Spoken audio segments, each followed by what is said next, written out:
Hello बच्चों, let's read this question. The question says the HOH angle in water molecule is about option A 90 degree, option B 180 degree, option C 102.5 degree, option D 104.5 degree. The key concept for this question is HOH bond angle in water. See, water में हमारे पास क्या होता है ना, इस case में हमारे पास central atom कौन होगा, ऑक्सीजन होगा। और ऑक्सीजन के पास कितने इलेक्ट्रॉन्स होते हैं, आउटरमोस्ट में 6 इलेक्ट्रॉन्स, तो 2 इलेक्ट्रॉन से तो ये बॉन्डिंग कर लेगा। बाकी जो बचे हुए इलेक्ट्रॉन्स है इसको ऊपर रहेंगे एज लोन पेयर्स, राइट। इसके पास 2 लोन पेयर है और 2 बॉन्ड पेयर है। अब हम लोग कैलकुलेट करेंगे इसका steric number. Steric number is basically sum of lone pairs and bond pairs, right. तो हमारे पास 2 लोन पेयर है और 2 बॉन्ड पेयर है, यानी 4। स्टेरिक नंबर 4 होता है हमारे sp3 हाइब्रिडाइजेशन के लिए। ठीक, हमारी जो हाइब्रिडाइजेशन आई वो sp3 आई।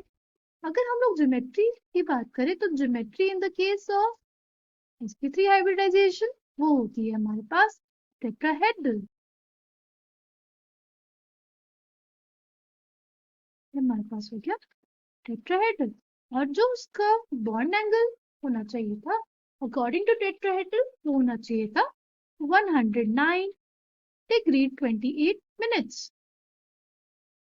अब हम लोग देखेंगे जो एक्चुअल शेप होता है वाटर का, शेप ऑफ वाटर होता है वो होता है हमारे पास कुछ ऐसा।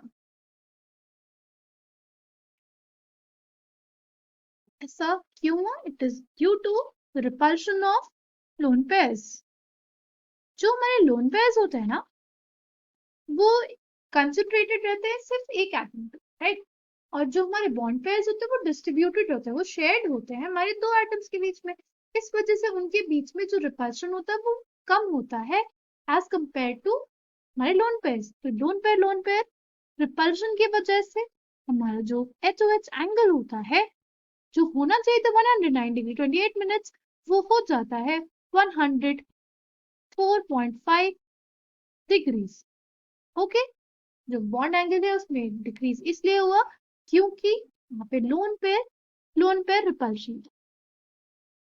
ठीक है, लोन पेयर रिपल्शन की वजह से ही हमारे पास जो बॉन्ड एंगल है वो डिक्रीज कर गया। तो correct answer for this question is option D.